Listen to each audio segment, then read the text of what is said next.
महाराष्ट्राच्या राजकारणात पुन्हा एकदा सत्ताधारी महायुतीतच तणावाचं सावट गडद होत चाललं आहे आणि यावेळी केंद्रस्थानी आहे सातारा जिल्हा परिषद अध्यक्ष उपाध्यक्ष निवडणुकीनंतर उसळलेला वाद. वरकरणी स्थानिक स्वराज्य संस्थेची निवडणूक वाटणारा हा प्रश्न आता थेट राज्याच्या सत्ता केंद्रापर्यंत पोहोचला आहे. साताऱ्यात झालेल्या धक्काबुक्कीच्या घटनेनं केवळ स्थानिक पातळीवरच नाही तर संपूर्ण महायुतीत अस्वस्थता निर्माण केली आहे. शिवसेना शिंदे गटाचे मंत्री शंभूराज देसाई यांनी पोलिसांवर थेट आरोप करत आमच्याशी गैरवर्तन झालं, धक्काबुक्की झाली असं स्पष्टपणे सांगितलं आणि इथूनच या प्रकरणाने मोठं रूप धारण केलं. कारण जेव्हा सत्ताधारी गटातील मंत्रीच प्रशासनावर बोट ठेवतात तेव्हा तो केवळ वाद राहत नाही तर तो सत्तेतील समन्वयाचा प्रश्न बनतो.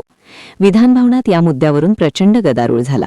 शिवसेना शिंदे गटाचे आमदार आक्रमक झाले, त्यांनी घोषणाबाजी केली, आंदोलन केलं आणि या सगळ्या वातावरणात भाजप आमदारांनीही जोरदार पलटवार करत परिस्थिती आणखी तापवली. दोन्ही बाजूंनी आरोप प्रत्यारोप सुरू झाले आणि सत्ताधारी महायुतीतच मतभेद उघडपणे समोर आले. या सगळ्या घडामोडींमध्ये सर्वात महत्त्वाची घटना म्हणजे मध्यरात्री वर्षा बंगल्यावर झालेली बैठक. मुख्यमंत्री देवेंद्र फडणवीस आणि उपमुख्यमंत्री एकनाथ शिंदे यांच्यात झालेल्या या खलबतांकडे संपूर्ण राज्याचं लक्ष लागलं. कारण ही भेट केवळ औपचारिक नव्हती, ती वाढत्या तणावावर तोडगा काढण्याचा प्रयत्न होता. दिवसभर विधानभवनात जे काही घडलं त्यानंतर ही बैठक अपरिहार्य होती. कारण जर वेळेत हस्तक्षेप केला गेला नाही तर हा तणाव आणखी वाढू शकतो, याची जाणीव दोन्ही नेत्यांना होती. सूत्रांच्या माहितीनुसार या बैठकीत साताऱ्यातील संपूर्ण घटनाक्रमाचा आढावा घेण्यात आला. धक्काबुक्कीची घटना, पोलिसांची भूमिका, आमदारांची नाराजी आणि त्यातून निर्माण झालेली राजकीय परिस्थिती यावर सविस्तर चर्चा झाली. याच दरम्यान एक मोठी प्रशासकीय घडामोड घडली. विधान परिषदेच्या उपसभापती नीलम गोरे यांनी सातारा पोलीस अधीक्षकांच्या निलंबनाचे आदेश दिले आणि या निर्णयानं राजकीय वर्तुळात एकच खळबळ उडाली. कारण हा निर्णय केवळ प्रशासनावरचा नव्हता तर त्याचे राजकीय परिणामही मोठे होऊ शकतात.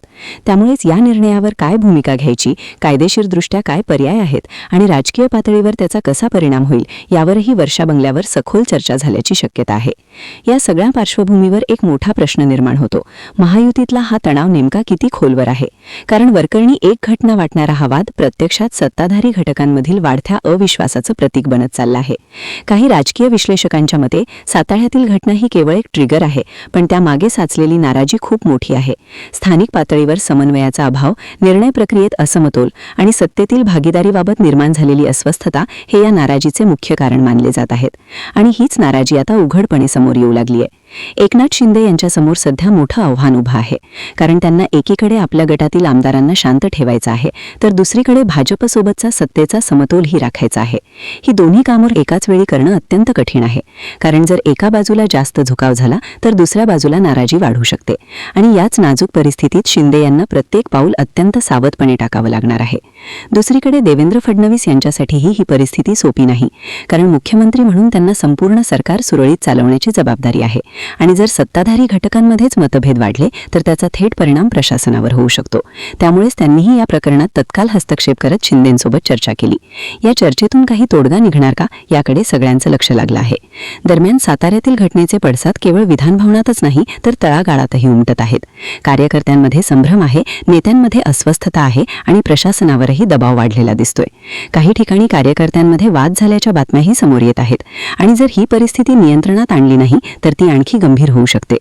या सगळ्या पार्श्वभूमीवर महायुतीसमोर एक मोठा प्रश्न उभा राहतो. हा तणाव कसा कमी करायचा? कारण केवळ बैठका घेऊन किंवा आश्वासनं देऊन हा प्रश्न सुटणार नाही. त्यासाठी ठोस निर्णय घ्यावे लागतील, समन्वय यंत्रणा मजबूत करावी लागेल, स्थानिक पातळीवर संवाद वाढवावा लागेल आणि सर्वात महत्त्वाचं म्हणजे सत्ताधारी घटकांमध्ये विश्वास निर्माण करावा लागेल. पण हे सगळं प्रत्यक्षात कितपत शक्य आहे हा मोठा प्रश्न आहे. कारण राजकारणात प्रत्येक निर्णयामागे अनेक गणितं असतात आणि त्या गणितांमध्ये समतोल राखणं सोपं नसतं. दरम्यान विरोधकही या सगळ्या घडामोडींवर बारकाईने लक्ष ठेवून आहेत. कारण सत्ताधारी गटातला तणाव हा त्यांच्यासाठी एक संधी ठरू शकतो आणि त्यामुळेच येणाऱ्या काळात या मुद्द्यावरून आणखी राजकारण रंगण्याची शक्यता नाकारता येत नाही. सध्या महाराष्ट्राच्या राजकारणात जे काही घडतंय ते केवळ एका जिल्ह्यापुरतं मर्यादित नाही तर त्याचा परिणाम संपूर्ण राज्याच्या सत्ता समीकरणांवर होऊ शकतो. आणि म्हणूनच सातारा जिल्हा परिषद निवडणुकीनंतर सुरू झालेला हा वाद आता एका मोठ्या राजकीय कथानकाचं रूप घेत चालला आहे. आणि या कथानकात अजूनही अनेक वळणं बाकी आहेत. पुढे कोणता निर्णय घेतला जाईल, कोणता नेता कोणती भूमिका घेईल आणि सर्वात महत्त्वाचं महत्त्वाचं म्हणजे महायुतीतला हा तणाव कमी होईल की आणखी वाढेल याकडे संपूर्ण राज्याचं लक्ष लागलेलं आहे. आणि या सगळ्या प्रक्रियेत अजूनही अनेक पडद्यामागील हालचाली सुरू आहेत, ज्यांचा उलगडा होणं बाकी आहे. त्यामुळे ही कथा इथेच संपणार नाही, उलट ती आणखी रंगत जाईल आणि प्रत्येक नवीन घडामोडीसोबत महाराष्ट्राच्या राजकारणात नवीन समीकरणं तयार होत राहणार आहेत. या सगळ्या राजकीय घडामोडींच्या पुढच्या टप्प्यात चित्र आणखी स्पष्ट होत असलं तरी तितकंच धोकादायकही वाटू लागलं आहे. कारण साताऱ्यातील त्या एका घटनेनं आता महायुतीतील अंतर्गत विसंवाद उघडपणे समोर आणला आहे. वर्षा बंगल्यावर झालेल्या मध्यरात्रीच्या बैठकीनंतर काही महत्त्वाचे संदेश बाहेर येऊ लागले.